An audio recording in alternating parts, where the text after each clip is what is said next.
بسم اللہ الرحمن الرحیم۔ السلام علیکم ورحمۃ اللہ وبرکاتہ۔ ہم اقرار کرتے ہیں کہ اللہ کے سوا کوئی عبادت کے لائق نہیں، اور کروڑوں درود و سلام حضور نبی کریم علیہ الصلوۃ والسلام اور آپ کی آل پر جو سید الانبیاء اور خاتم النبیین ہیں۔ اللہ رب العزت ہماری اولاد، مال، عزت اور ایمان میں اضافہ فرمائے اور ہر قسم کے زمینی و آسمانی شر سے محفوظ رکھے۔ دوستوں، جیسے کہ ہم جانتے ہیں کہ جب دنیا میں جہالت بہت زیادہ ہو جائے تو اللہ تعالیٰ اپنے سب سے بہترین بندے لوگوں کی رہنمائی کے لیے بھیجتے ہیں۔ اسی لیے حضور نبی کریم علیہ الصلوۃ والسلام کو دنیا میں آخری نبی بنا کے بھیجا گیا۔ اس کے بعد حضرت عبد المطلب کی پیدائش، آب زمزم کا کنواں، خزانہ دریافت ہونے کا واقعہ اور عبد المطلب کے قرہ میں واقعے کا بیان بھی کریں گے۔ دوستوں، آج کی ویڈیو میں ہم آپ کو عام الفیل کا مکمل واقعہ بتائیں گے۔ نبی کریم علیہ الصلوۃ والسلام کی ولادت کا واقعہ، رضاعت کا واقعہ اور آقا کریم علیہ الصلوۃ والسلام کی حلیمہ سعدیہ کی زندگی میں آنے کے بعد کی معجزات کے بارے میں بھی بتائیں گے، اور آپ کو آقا کریم علیہ الصلوۃ والسلام کے سینہ چاک ہونے کا واقعہ، نبی کریم علیہ الصلوۃ والسلام کی والدہ کے وفات کے بعد آپ کی کفالت کس کس نے کی، یہ بھی آپ کو بتائیں گے، اور جنگ فجار اور حلف الفضول کا واقعہ بھی آپ کے ساتھ شیئر کریں گے، اور یہ بھی بتائیں گے کہ خانہ کعبہ کو کیوں نئے سرے سے دوبارہ تعمیر کیا گیا، اور پہلی وحی کے بعد آقا کریم علیہ الصلوۃ والسلام پر کافی عرصے تک وحی کا سلسلہ منقطع ہو گیا تھا۔ پھر دوسری وحی نازل ہوئی، پھر نبی کریم علیہ الصلوۃ والسلام کو تبلیغ کا حکم دیا گیا، اور دوران آپ کو کن کن مشکلات کا سامنا کرنا پڑا، اس کا تذکرہ بھی آپ سے کریں گے۔ ویڈیو بہت خاص ہونے والی ہے، اس لیے ویڈیو کو مکمل دیکھیے گا۔ دوستوں، سب سے پہلے آپ کو عام الفیل کا واقعہ بتاتے ہیں۔ عام الفیل کا مطلب ہے ہاتھی والا سال۔ عام الفیل یا ہاتھی والے سال کا ذکر قرآن میں سورہ فیل میں ہے۔ اہل تاریخ کے درمیان مشہور ہے کہ حضور علیہ الصلوۃ والسلام کی ولادت باسعادت عام الفیل میں ہوئی۔ عام الفیل وہ سال ہے جس میں اصحاب فیل ابرہہ کی سرکردگی میں مکے پہ حملہ آور ہوئے اور ابابیل نامی پرندے کے ذریعے سے نابود ہوئے۔ اس بارے میں صحیح نظریہ دینا مشکل ہے کہ یہ واقعہ عیسوی سال کے کس سن میں پیش آیا۔ عام طور پر سن 570 یا 573 تاریخ میں ذکر ہوا ہے۔ اصحاب فیل کی داستان قرآنی معجزات میں سے ہے۔ ملک یمن، جو کہ عربستان کے جنوب مغرب میں واقع ہے، ایک زرخیز زمین ہے جس میں مختلف قبائلیوں نے حکومت کی ہے۔ ان میں سے ایک حمیر نامی قبیلہ ہے جس نے سالوں سال یمن پہ حکومت کی۔ زنواس حمیر قبیلے کا ایک بادشاہ ہے جس نے یمن پر کئی سال حکومت کی۔ وہ ایک سفر میں یثرب مدینے کی طرف گئے۔ زنواس وہاں موجود یہودی مہاجر کی تبلیغات کی زد میں آ گئے۔ پھر اس نے بت پرستی چھوڑ کر دین یہود کو اپنایا، اور جلد ہی یہ تازہ ترین دین اس پر بہت زیادہ اثر انداز ہوا، اور وہ متصب یہودی بن گئے، اور پورے جزیرۃ العرب اور تمام شہروں میں جو اس کی حکومت کے ماتحت تھے دین یہود کی نشر و اشاعت اور ترویج کی کوشش کی، یہاں تک کہ دوسرے ادیان کے پیروکاروں کو سختی سے سزا دیا کرتے تھے تاکہ دین یہود کو اپنا لیں، اور اسی وجہ سے کچھ عرصے میں بہت سارے عرب یہودی بن گئے۔ نجران، جو یمن کا شمالی اور کوہستانی شہر ہے، جس کے لوگوں نے کچھ عرصے سے دین مسیح کو قبول کیا تھا، اور دین مسیح نے ان کے دل میں بہت گہرا اثر چھوڑا تھا، بڑی مشکل سے اپنے دین کا دفاع کیا کرتے تھے، اسی لیے انہوں نے یہودی آئین کو قبول کرنے سے انکار کیا اور زنواس کی اطاعت سے روگردانی کی۔ زنواس ان پر بہت غضبناک ہوا، اور اس نے ارادہ کیا کہ ان کو بہت سخت سزا دی جائے، لہٰذا اس نے حکم دیا کہ ایک خندق کھودی جائے اور اس میں آگ جلائی جائے، اور دین یہود کے مخالفین کو اس آگ میں ڈال دیا جائے۔ اس طریقے سے اکثر مسیحیوں کو جلا دیا گیا، اور بعض کو تلوار سے مار دیا گیا، یا ان میں سے بعض کے ہاتھ، پاؤں اور کان یا ناک کاٹے گئے۔ اس دن جو مارے گئے ان کی تعداد 20,000 افراد لکھی گئی ہے، اور اکثر مفسرین کے عقیدے کے مطابق داستان اصحاب اخدود، جو کہ قرآن کی سورہ بروج میں ذکر ہوا ہے، اسی ماجرے کی طرف اشارہ ہے۔ نجران کے ایک مسیحی نے اس مارکے سے نجات پائی۔ زنواس کے افراد اس کی تلاش میں رہے، اور وہ اس شہر سے بھاگ نکلنے میں کامیاب ہوا، اور خود کو امپراطور روم کے بادشاہ، جو کہ قسطنطنیہ میں تھے، تک پہنچایا، اور اس دردناک قتل کی خبر امپراطور روم کو دی، جو کہ خود بھی مسیحی تھے، اور زنواس سے انتقام کے لیے اس سے مدد مانگی۔ روم کا بادشاہ اس خبر سے متاثر ہوا اور اس شخص کے جواب میں یہ کہا کہ تمہارا ملک یمن ہم سے دور ہے، لیکن میں ایک خط نجاشی حبشہ کے بادشاہ کو لکھ دیتا ہوں، وہ تمہاری مدد کریں۔ نجاشی نے ایک بہت بڑا لشکر جو کہ 70,000 افراد پر مشتمل تھا یمن سے جنگ کے لیے بھیجا، اور اس لشکر کا کمانڈر ابو یکسوم ابرہہ فرزند صباح کو بنایا، اور ایک قول کے مطابق اریات نامی ایک شخص کو اس لشکر کا امیر بنایا، اور ابرہہ، جو کہ ایک جنگجو آدمی تھا، اس کے ساتھ بھیجا۔ ریات حبشہ سے ہی دریائے احمر کے کنارے تک آ گئے، اور وہاں سے کشتی میں سوار ہو کر یمن کے ساحل پہ لنگر انداز ہوئے۔ زنواس کی آمد سے مطلع ہوا، اور یمن کے مختلف قبیلوں سے ایک لشکر تیار کیا، اور حبشیوں کے مقابلے کے لیے آیا۔ جب جنگ شروع ہوئی تو زنواس کا لشکر حبشی لشکر سے مقابلہ نہ کر سکا اور شکست کھائی، اور زنواس اس شکست کو تحمل نہ کر سکا اور اپنے آپ کو دریا میں گرا کر موج دریا میں غرق ہو گیا۔ حبشہ کے لوگ یمن میں داخل ہو گئے اور مدتوں وہاں پر حکومت کی۔ کچھ دنوں بعد ابرہہ نے اریات کو مار ڈالا اور وہ خود اس کی مسند پہ بیٹھ گیا۔ یمن کے لوگوں کو اپنا مطیع بنایا اور نجاشی کو بھی، جو کہ اریاد کے تختہ الٹنے سے اس پہ غضبناک تھے، کسی نہ کسی طریقے سے راضی کیا۔ یمن میں اقامت کے دوران ابرہہ اس بات کی طرف متوجہ ہوئے کہ عرب کے لوگ جو اس علاقے میں رہتے ہیں، چاہے وہ بت پرست ہوں یا جس بھی دین سے تعلق رکھتے ہوں، مکے اور خانہ کعبہ سے خاص عقیدت اور خاص احترام کے قائل ہیں، اور بہت سے لوگ ہر سال اس کی زیارت کو جاتے اور قربانی کیا کرتے تھے۔ وہ اس فکر میں پڑ گئے کہ جو معنوی اور اقتصادی نفوذ مکے کو حاصل ہے اور جو رابطہ زیارت کعبہ اور عرب کے درمیان موجود ہے، کہیں وہ خود اس کے لیے اور دوسرے حبشیوں کے لیے جو یمن اور عرب کی دوسری جگہوں پر سکونت پذیر ہیں، مشکل کا سبب نہ بنے اور کہیں ان کو وہاں سے نکال نہ دے۔ اس پریشانی سے نکلنے کے لیے اس نے یمن میں ایک عظیم معبد بنایا اور جہاں تک ممکن تھا اس کی خوبصورتی اور تزئینات میں بہت کوشش کی اور وہاں کے عرب کو مختلف طریقوں سے اس معبد کی طرف متوجہ کرایا اور خانہ کعبہ کی طرف جانے سے روکا۔ وہ معبد جو ابرہہ نے یمن میں بنایا اس کا نام قلیس رکھا، لیکن اتنی تزئین، بناؤ، سگار، تجلیل اور احترام کے باوجود کوئی نتیجہ نہ نکلا، اور دیکھا کہ لوگ وہی خلوص اور زور و شور سے ہر سال خانہ کعبہ کی زیارت کے لیے جاتے رہے، حج کے اعمال انجام دیتے رہے اور اس کے باشکوہ معبود کی طرف کوئی توجہ نہیں کرتے، بلکہ ایک دن اسے اطلاع دی کہ ایک عرب کنانہ نے رات کو اس کے معبود میں پیشاب کر کے اور گندا کر کے اپنے شہر کی طرف بھاگ گیا ہے۔ یہ بات ابرہہ کو بہت ناگوار گزری اور اس نے عہد کیا کہ مکے میں جا کے خانہ کعبہ کو تباہ کر کے واپس یمن آئے اور حبشہ کا لشکر اور مخصوص جنگی ہاتھی لے کر خانہ خدا کو ویران کرنے مکے کی طرف چل دیا۔ جب عرب اس ماجرے سے باخبر ہوئے تو اپنے دفاع اور ابرہہ سے جنگ کے لیے آمادہ ہوئے۔ ان میں سے ایک یمن کے اشرف زادے نے، جس کا نام زنفر تھا، اپنی قوم کو خانہ خدا کے دفاع کے لیے دعوت دی۔ اسی طرح عرب کے دوسرے قبائل کو بھی ابرہہ سے جنگ کے لیے اکسایا اور ان کی غیرت و حمیت کو للکارا اور کچھ لوگوں کو اپنے ساتھ لے کر ابرہہ سے جنگ کے لیے آیا، لیکن ابرہہ کا لشکر کے ساتھ مقابلہ نہ کر سکا اور شکست کھائی۔ وہ خود ابرہہ کے سپاہیوں کے ہاتھوں اسیر ہو گئے۔ زنفر نے جب یہ دیکھا کہ تو کہا، مجھے قتل نہ کر، شاید میرا زندہ رہنا تمہارے لیے زیادہ سود مند ہو۔ زنفر کی شکست اور اسیری کے بعد عرب کے قبائل کا سرکردہ، جس کا نام نفیل بن حبیب خشمئی تھا، ایک بہت بڑی جماعت کے ساتھ ابرہہ سے مقابلے کے لیے آیا، لیکن وہ بھی زنفر کی سرنوشت سے دوچار ہو گیا اور ابرہہ کے سپاہیوں کے ہاتھوں اسیر ہو گیا۔ لشکر ابرہہ سے مذکور قبائل کی پے در پے شکست کے بعد عرب کے دوسرے قبائل جو کہ ابرہہ سے لڑنے آئے تھے، جنگ سے منصرف ہو کر اس کے مطیع بن گئے۔ ان میں سے ایک قبیلہ ثقیف تھا جو کہ طائف میں رہتا تھا۔ جب ابرہہ کی فوج طائف میں پہنچی تو انہوں نے چاپلوسی اور چرب زبانی اختیار کی اور ان سے کہا کہ ہم تمہارے مطیع و فرما بردار ہیں اور تمہیں مکے تک پہنچانے، تمہارے مقصد میں کامیابی تک تمہارا ساتھ دیں گے۔ اسی کے ساتھ ابو عار نامی شخص کو ان کے ساتھ بھیجا۔ ابو عار ابرہہ کے لشکر کو لے کر مغمس نامی جگہ تک آیا جو کہ مکے سے 4 کلومیٹر کے فاصلے پہ واقع ہے۔ وہ مریض ہوا اور دنیا سے چل بسا اور اس کو وہیں پہ دفن کیا گیا۔ ابن ہشام لکھتا ہے کہ ابھی لوگ اس کی قبر پہ پتھر مارتے ہیں۔ جب ابرہہ مخمس پہ پہنچا تو ابرہہ نے اسود بن مقصود نامی کمانڈر کو مامور کیا کہ لوگوں کے مال مویشی غارت کر کے اس کے پاس لے آئے۔ اسود بہت سے سپاہیوں کو ساتھ لے کر اس شہر کے گرد و نواح میں گئے اور جہاں پر بھی کوئی مال یا اونٹ وغیرہ دکھائی دیتا غارت کر کے ابرہہ کے پاس لے جاتے۔ ان غارت شدہ اموار میں عبد المطلب کے 200 اونٹ بھی تھے جو کہ مکے کی چراہ گاہ میں تھے، جن کو ابرہہ کے سپاہی غارت کر کے لے گئے۔ جب بزرگان قریش اس واقعے سے آگاہ ہوئے تو ابرہہ سے جنگ اور اپنے اموال کے واپس لانے کا سوچا، لیکن جب دیکھا کہ ابرہہ کے سپاہی بہت زیادہ ہیں تو جنگ سے منصرف ہوئے اور اس ظلم و تشدد کو ساتے رہے۔ ابرہہ نے حناطہ نامی شخص کو مکے میں بھیجا اور ان سے کہا کہ مکے میں جا کر ان کے بزرگ شخص کی معلومات حاصل کرے اور جب اس کی شناخت ہو جائے تو اس سے کہو کہ ہم تم سے جنگ کے لیے نہیں آئے بلکہ ہمارا مقصد صرف خانہ کعبہ کو ویران کرنا ہے۔ اگر تم ہمارے کام میں دخل اندازی نہ کرو بس تمہاری جان سے ہمیں کوئی کام نہیں اور تمہارا خون نہ بہائیں گے، اور کہا کہ اگر تم یہ دیکھو کہ وہ جنگ کا قصد نہیں رکھتا تو اس کو میرے پاس لے آنا۔ حافظ مکے میں آیا اور ان کے لیڈر کے بارے میں پوچھا تو اس کو عبد المطلب کے پاس لے گئے۔ حناطہ نے ابرہہ کا پیغام عبد المطلب کو پہنچایا۔ عبد المطلب نے جواب میں کہا کہ خدا کی قسم ہم ابرہہ سے جنگ کے در پہ نہیں اور نہ ہی ہمارے پاس مقاومت کی طاقت اور ساز و سامان ہے، اور یہاں پر خدا کا گھر ہے، اگر خدا چاہے تو اس کو ویرانی سے روکے گا مگر ہم ابرہہ سے دفاع کرنے کے قادر نہیں۔ حناطہ نے عبد المطلب سے کہا کہ اگر ہم ابرہہ سے لڑتے نہیں تو ابرہہ کے پاس چلیں۔ عبد المطلب اپنے بعض فرزندوں کے ساتھ ابرہہ کے لشکر کی گاہ کی طرف گئے۔ اس سے پہلے کہ عبد المطلب کو ابرہہ کے پاس لے جاتے، ابرہہ کو عبد المطلب کے بارے میں آگاہ کیا کہ وہ قریش کی پیشوا اور اس سرزمین کی بزرگ شخصیت ہے۔ یہ ایسا شخص ہے جو لوگوں کو کھانا کھلاتا اور غریبوں کی دیکھ بھال کرتا ہے۔ علاوہ ازیں عبد المطلب خوش سیما اور باوقار انسان تھے۔ جب آپ ابرہہ کے خیمے میں داخل ہوئے تو ابرہہ آپ کا وقار اور حیت کو دیکھ کر آپ کے بہت احترام میں کھڑا ہوا، اپنے پاس بٹھایا اور کہا کہ آپ کی حاجت کیا ہے؟ عبد المطلب نے کہا کہ میری حاجت ہے کہ میرے 200 اونٹ واپس دلا دو جو تیری سپاہیوں نے غارت کیے۔ ابرہہ نے کہا کہ تمہارے وقار اور حیت کو دیکھ کر میں مجذوب اور متاثر ہوا تھا، لیکن تمہاری چھوٹی سی خواہش نے وقت کو کم کر دیا۔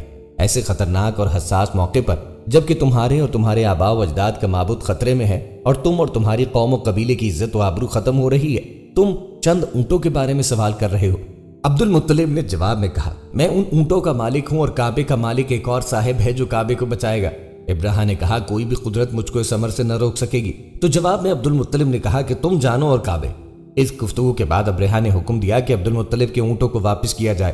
عبد المطلب اونٹوں کو لے کر مکہ مکرمہ میں آئے اور اہل مکہ سے کہا کہ شہر مکہ سے نکل کر اطراف مکہ کے پہاڑ پہ چلے جاؤ تاکہ ابرہہ کے سپاہیوں سے جان بچا سکو۔ اور عبد المطلب خود قریش کے کچھ افراد کے ساتھ خانہ خدا کی سمت آئے اور کعبے کے دروازے کے حلقے کو تھام کر ابرہہ کی نابودی کے لیے دعا کی، جبکہ آنکھوں سے اشک جاری اور دل بے قرار تھا۔ اس دعا کے کچھ منظوم جملات پیش خدمت ہیں۔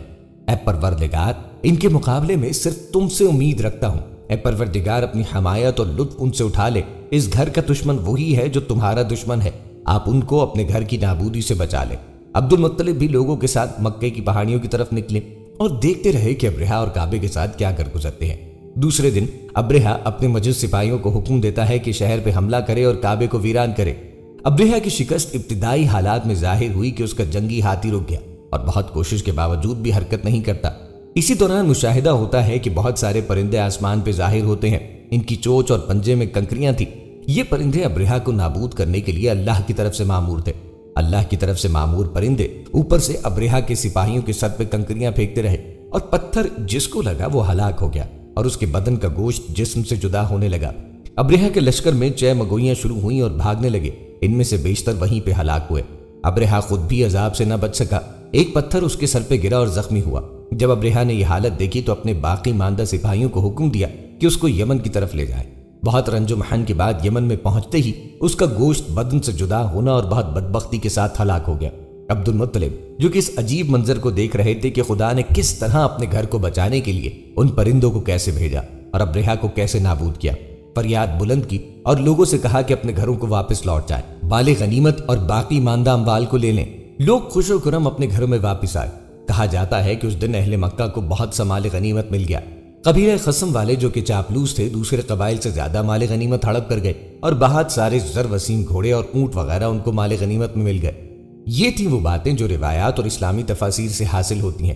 فرید وجدی نے اپنی کتاب دائرۃ المعارف کے مادہ عرب میں اصحاب فیل کی داستان کا ذکر کیا ہے۔ اس کے بعد وہ رقم تراز ہیں کہ پس لشکر ابرہہ ایک ایسی مصیبت سے دوچار ہوا کہ وہ اپنی نیت سے جو کہ خانہ کعبہ مٹانا تھا منحرف ہو گیا۔ اس کے بعد وہ سورہ فیل کا ذکر کرتا ہے اور لکھتا ہے کہ مفسران قرآن ابابیل نامی پرندے کے بارے میں کیا کہتے ہیں کہ وہ ایسے پرندے تھے جو دریا سے نکلے اور ابرہہ کے لشکر کو ان کی کنکریوں سے نابود کیا جو اپنی چونچ میں رکھے تھے۔ آگے وہ لکھتا ہے کہ وہ اہم اتفاق جو بغیر کسی مقدمے کے لشکر ابرہہ کو پیش آیا ان پرندوں کے ذریعے سے پیش آیا، اور مادہ ابل اور ابابیل کی لغوی تفسیر بیان کرنے اور لفظ ابابیل کے معنی بیان کرنے کے بعد لکھتا ہے کہ ابابیل کی شکل و صورت کے بارے میں روایات بہت زیادہ ہیں۔ ابن زید نے کہا ہے کہ یہ ایسے پرندے تھے کہ دریا سے نکلے اور ان کے رنگ کے بارے میں اختلاف پایا جاتا ہے، بعض نے ان کا رنگ سفید، بعض نے سیاہ اور بعض نے سبز بیان کیا، اور ان کی چونچ پرندوں جیسی اور ان کے ہاتھ کتوں جیسے تھے، اور بعض کا کہنا ہے کہ ان کا سر درندوں جیسا تھا۔ اور سجیل کے بارے میں کہا ہے کہ گل متحجر تھی، ایک قول کے مطابق مٹی تھی اور تیسری قول کے مطابق مٹی اور پتھر تھے، اور ایک قول کے مطابق ایسے پتھر تھے جو کسی شخص کو لگیں تو اس کے جسم کو سوراخ کر کے ہلاک کر دیتے ہیں۔ اور اکرمہ نے کہا ہے کہ ان پرندوں کی چونچ میں جو سنگریزے تھے جس کو لگتے وہ آبلے سے دوچار ہوتے، اور عمر بن حارث بن یعقوب نے اپنے والد سے جو روایت نقل کی ہے اس کے مطابق مذکور پرندے کی چونچ میں جو پتھر تھے وہ جس کسی پہ بھی پڑتے اس کے بدن پہ آبلے اور چھالے پڑ جاتے۔ دوستوں، اب آپ کے ساتھ حضرت عبد المطلب کی پیدائش کا واقعہ شیئر کرتے ہیں۔ عبد المطلب نبی کریم علیہ الصلوۃ والسلام کے دادا تھے اور ان کا اصل نام شیبہ تھا۔ شیبہ بن ہاشم، عربی میں شیبہ ابن ہاشم یا شیبۃ الحمد۔ ان کو عبد المطلب اس لیے کہا جاتا ہے کیونکہ ان کو ان کے چچا مطلب نے پالا تھا، کیونکہ ان کے والد ہاشم کی وفات ان کی پیدائش سے کچھ ماہ پیشتر ہو گئی تھی۔ حضرت عبد المطلب دین ابراہیمی اسلام پر قائم تھے اور ایسی کوئی بھی روایت نہیں ملتی کہ انہوں نے کبھی بت پرستی کی ہو۔ آپ کا اسم گرامی عامر، لقب شیبہ، عبد المطلب، فیاض اور مطعم طیر السما، آسمانی پرندوں کی ضیافت کرنے والا، کنیت ابو حارث اور ابو بطحہ ہے۔ آپ کے والد ماجد کا نام عمرو، لقب عمر والعالی اور ہاشم، اور کنیت ابو ندلہ، ابو یزید، اور بعض کے نزدیک آپ کی کنیت ابو اسد ہے، اور والدہ ماجدہ کا اسم گرامی سلمہ ہے۔ امام سہیلی کہتے ہیں کہ درست بات یہی ہے کہ آپ کا نام شیبہ ہے۔ آپ انتہائی حسین و جمیل تھے، حذیفہ بن قائم عدوی نے آپ کے بارے میں کہا ہے، ان شیبہ کی اولاد کے چہرے سفید ہیں، وہ 14ویں کے چاند کی طرح رات کی تاریکی کو روشن کر دیتے ہیں۔ والد ماجد کی جانب سے سلسلہ نسب یہ ہے: ہاشم بن عبد مناف بن قیسہ بن کلاب بن مرہ بن کعب بن لوی بن غالب۔ والدہ ماجدہ کی جانب سے سلسلہ نسب یہ ہے: سلبہ بنت عمرو بن زید بن لبید قداش بن عامر بن غنم بن عدی بن نجار۔ دادی جان کی طرف سے سلسلہ نسب عاتقہ بنت مرہ بن ہلال بن فالج بن ذکوان بن ثلابہ۔ جب آپ پیدا ہوئے تھے تو آپ کی پیشانی کے چند بال سفید تھے، تو اس لیے شیبہ بوڑھا یا بڑھاپے والا نام پڑھا گیا۔ چونکہ آپ نیک کاموں میں سبقت لے جاتے تھے، اس لیے شیبۃ الحمد کے لقب سے پکارے جانے لگے، اور بعض کے نزدیک لوگ آپ کی بہت تعریف کرتے تھے، اس لیے یہ نام مشہور ہو گیا۔ جب حضرت مطلب بن عبد مناف حضرت عبد المطلب کو مدینے سے مکہ لے کر آ رہے تھے، تو راستے میں جو بھی مطلب سے پوچھتے کہ یہ پیچھے کون ہے، تو حضرت مطلب بتاتے یہ میرا غلام عبد ہے جو مدینے سے خرید کے لا رہا ہوں۔ اس کی وجہ یہ تھی کہ حضرت عبد المطلب مناسب لباس بھی نہ پہنے ہوئے تھے۔ راستے میں آفتاب کی تمازت سے اور بھی تکلیف اٹھائی تھی، اس لیے تھکان کی وجہ سے چہرے کی رنگت اڑی ہوئی تھی۔ مکے میں آ کر مطلب نے شیبہ کو عمدہ لباس پہنا کر بنو عبد مناف کے اشراف کی مجلس میں لا بٹھایا اور سب کو بتایا کہ یہ میرا بھتیجا شیبہ بن ہاشم ہے۔ چونکہ راستے میں حضرت مطلب نے شیبہ کو عبد کہا تھا، اس لیے آپ عبد المطلب مشہور ہو گئے۔ آپ کے والد ہاشم بن عبد مناف نے آپ کی والدہ ماجدہ سلمہ بنت عمرو سے شرط میں نکاح کیا تھا کہ وہ جو بھی بچہ جنے گی وہ میکے میں جنے گی۔ چنانچہ حضرت مطلب کی ولادت کا وقت قریب آیا تو حضرت ہاشم نے اپنی زوجہ کو اس کے میکے مدینے میں چھوڑ کر خود تجارت کی غرض سے ملک شام چلے گئے اور وہیں غزہ میں وفات پائی۔ حضرت عبد المطلب کی ولادت مدینہ منورہ میں ہوئی۔ آپ 7-8 برس تک مدینہ منورہ ہی میں رہے۔ ایک مرتبہ بنو حارث بن عبد منات کا ایک شخص مدینے آیا، یہاں اسے چند لڑکے تیر اندازی کرتے ہوئے ملے۔ شیبہ جب نشانے پہ تیر مارتے تھے تو وہ فخر سے کہتے تھے، میں ہاشم کا بیٹا ہوں، میں بطحہ کے رئیس کا بیٹا ہوں۔ حارثی نے ان سے پوچھا، تم کون ہو؟ انہوں نے کہا، میں شیبہ بن ہاشم بن عبد مناف ہوں۔ حارثی نے مکے آ کر حضرت مطلب بن عبد مناف سے جو ہجر میں بیٹھا ہوا تھا کہا، اے ابو الحارث سنو، میں نے یثرب میں چند لڑکوں کو تیر اندازی کرتے دیکھا۔ ان میں سے ایک ایسا لڑکا تھا کہ جب اس کا تیر نشانے پہ لگ جاتا تو وہ اظہار فخر میں کہتا، میں ہاشم کا بیٹا ہوں، میں بطحہ کے رئیس کا بیٹا ہوں۔ حضرت مطلب نے کہا، بخدا میں اب اپنے گھر نہیں جاؤں گا جب تک کہ اس بچے کو نہ لے آؤں گا۔ حارثی نے کہا کہ اگر اس قدر مستعد ہو تو میری ناقہ صحن میں بندی ہے، اس پہ چلے جاؤ۔ مطلب نے اس اونٹنی پہ سوار ہو کر یثرب کا سفر کیا۔ سر شام وہ آبادی میں پہنچے، پھر بنو عدی بن النجار کے محلے میں آئے۔ یہاں انہوں نے دیکھا کہ قبیلے کی چوپال میں لڑکے گیند کھیل رہے تھے۔ اس نے اپنے بھتیجے کی شناخت کر کے وہاں والے سے پوچھا کہ یہ ہاشم کا بیٹا ہے؟ انہوں نے کہا، ہاں یہ تمہارا بھتیجا ہے، اگر لینا چاہتے ہو تو ابھی پکڑ لو، اس کی ماں کو اس کی خبر نہ ہونے پائے، وگرنہ اسے معلوم ہو گیا تو وہ اسے کبھی نہ جانے دے گی، اور پھر ہم بھی اسے نہ جانے دیں گے اور روک لیں گے۔ مطلب نے شیبہ کو آواز دی اور کہا کہ اے میرے بھتیجے، میں تمہارا چچا ہوں، تم کو تمہاری قوم کے پاس لے جانے آیا ہوں۔ اور یہ کہہ کر انہوں نے اپنی اونٹنی بٹھا دی اور وہ تیر کی طرح اچھل کر ناقہ کے پچھلے حصے پہ بیٹھ گیا۔ مطلب اسی وقت لے کے مکہ روانہ ہو گئے۔ اس کی ماں کو رات ہونے تک اس کے جانے کی اطلاع نہ ہوئی۔ جب رات کو اسے اس کی اطلاع ہوئی تو اس نے شور مچایا کہ کوئی شخص میرے بچے کو بھگا لے گیا۔ پھر اسے اطلاع کی گئی کہ اس کا چچا اسے لے گیا ہے۔ ایک اور روایت کے مطابق محمد بن عمرو بن واقد السلمی کہتے ہیں کہ ثابت بن بن حرام صحابی رسول حسان بن ثابت کے والد عمرے کے لیے مدینے سے مکہ مکرمہ گئے۔ وہاں حضرت مطلب بن عبد ملاف سے ملے جو ان کے دوست تھے۔ ان سے کہا کہ اگر تو اپنے بھتیجے شیبہ کو ہمارے قبیلے میں دیکھتا تو اس کی شکل و شمائل میں تجھے خوبی و خوبروئی اور ہیبت و شرافت نظر آتی۔ میں نے دیکھا ہے کہ وہ اپنے ماموزاد بھائیوں میں تیر اندازی کر رہا ہے کہ نشان آموزی وہ کمزور تیر ہے جس سے لڑکے تیر اندازی سیکھتے کہ دونوں تیر میرے کف دست جیسے مقدار کے ہدف میں داخل ہو جاتے ہیں۔ جب تیر نشانے پہ بیٹھتا ہے تو وہ کہتا ہے، میں بلند و مرتبہ عمرو ہاشم کا فرزند ہوں، میں تو جب تک وہاں نہ جاؤں اور اس کو ساتھ نہ لاؤں اتنی بھی تاخیر نہیں کر سکتا کہ شام ہو جائے۔ میری رائے میں اسے نہ تو سلمہ تیرے سپرد کرے گی اور نہ اس کی ماموں تجھے لے جانے دیں گے۔ اگر تو اسے وہیں رہنے دے کہ اپنے ننیال میں اس وقت تک رہے کہ خود بخود تیرے پاس برضا اور رغبت آ جائے تو اس میں تیرا کیا حرج ہے؟ مطلب نے کہا، ابو باؤس میں تو اسے وہاں نہ چھوڑوں گا کہ اپنی قوم کے ماثر و فضائل سے بیگانہ بنا رہے۔ تجھے یہ تو معلوم ہی ہے کہ اس کا حسب و نسب و مجد و مشرف سب کچھ اس کی قوم کے ساتھ ہے۔ حضرت مطلب بن عبد مناف مکے سے مدینہ گئے اور ادھر ایک گوشے میں فروکش رہے، شیبہ کو دریافت کرتے رہے، حتیٰ کہ اپنے ننھیالی لڑکوں میں تیر اندازی کرتے ہوئے مل گئے۔ مطلب نے انہیں دیکھا تو باپ کی شباہت ان میں نظر آئی، پہچان لیا، آنکھیں اشکبار ہوئیں، گلے سے لگایا، حلہ یمانی پہنایا اور کہنے لگے، میں نے شیبہ کو پہچان لیا اور ایسی حالت میں پہچانا کہ قبیلے بنی نجار کے لڑکے اس کے ارد گرد تیر اندازی کے لیے مجمع کیے ہوئے تھے۔ میں نے پہچان لیا کہ اس کا زور بازو اور طور طریق ہم ہی میں سے ہے، اور یہ پہچان کر میری آنکھیں اس پر آنسوؤں کے ڈونگرے برسانے لگی۔ سلمہ نے پیغام بھیج کر مطلب بن عبد مناف کو اپنے ہاں فروکش ہونے کی دعوت دی، جس کے جواب میں مطلب نے کہا میری حالت اس سے بہت ہی سبک واقع ہوئی ہے، میں جب تک اپنے بھتیجے کو نہ پاؤں گا اور اسے اس کے شہر و قوم میں نہ لے جاؤں گا اس وقت تک گرہ بھی نہیں کھولنا چاہتا۔ سلمہ نے کہا میں تو اس کو تیرے ساتھ بھیجنے کی نہیں۔ سلمہ نے اس جواب میں مطلب کے ساتھ درشتی و خشونت ظاہر کی تو انہوں نے کہا ایسا نہ کر، میں تو بغیر اس کے ساتھ لیے واپس جانے والا نہیں۔ میرا بھتیجا سن شعور کو پہنچ چکا ہے اور غیر قوم میں ہے اور اجنبی ہے۔ ہم لوگ اس کے خاندان کے ہیں کہ ہماری شرافت اور اپنے قومی شہر میں قیام کرنا یہاں کی اقامت سے اس کے لیے بہتر ہے، اور وہ جہاں کہیں بھی ہو بہرحال تیرا ہی لڑکا ہے۔ لوگوں کا دعویٰ ہے کہ شیبہ نے اپنے چچا عبد المطلب سے کہا کہ میں اپنی ماں کو جب تک وہ اجازت نہ دے دوں نہ چھوڑوں گا، تو پھر سلمہ نے اجازت دی اور شیبہ کو مطلب کے حوالے کیا۔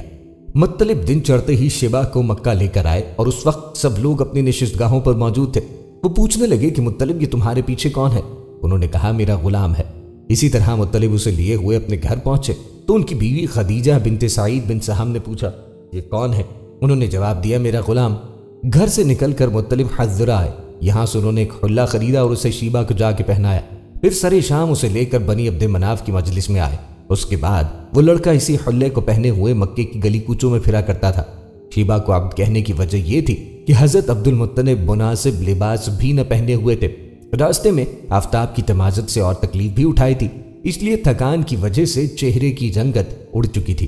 مکے میں آ کر مطلب نے شیبہ کو عمدہ لباس پہنا کر بنو عبد مناف کے اشراف کی مجلس میں لا بٹھایا اور سب کو بتایا کہ یہ میرا بھتیجا شیبہ بن ہاشم ہے۔ کیونکہ راستے میں حضرت مطلب نے شیبہ کو عبد کہا تھا، اس لیے اب عبد المطلب مشہور ہو گئے۔ ایک اور روایت کے مطابق محمد بن عمرو کہتے ہیں کہ مطلب شیبہ کو لیے ہوئے ظہر کے وقت مکہ پہنچے تھے۔ قریش نے یہ دیکھ کر کہا ہاذا عبد المطلب، یہ مطلب کا غلام ہے۔ مطلب نے کہا ہائے افسوس، یہ تو حقیقت میں میرا بھتیجا شیبہ بن عمرو ہاشم ہے۔ لوگوں نے بنظر غیر شیبہ کو جب دیکھ لیا تو پہچان کے سب نے کہا میری جان کی قسم یہ عمرو کا لڑکا ہے، اور اس وقت سے لے کر حضرت عبد المطلب برابر مکے میں ہی مقیم رہے تاکہ سن بلوغت کو پہنچے اور جوان ہو گئے۔ دوستوں اب آپ کو کنویں زمزم کی دوبارہ کھدائی کے بارے میں بتاتے ہیں۔ حضرت ہاجرہ اور حضرت اسماعیل کے ساتھ بیت اللہ کے پاس سب سے پہلے آباد ہونے والے بنو جرہم کی بے اعتدالیاں جب حد سے بڑھ گئی، مکے آنے والے حاجیوں پر ان کے ظلم اور زیادتیوں میں بہت اضافہ ہو گیا، تو اللہ تبارک و تعالی نے ان سے اقتدار چھیننے اور انہیں مکے سے نکالنے کے اسباب مہیا کر دیے۔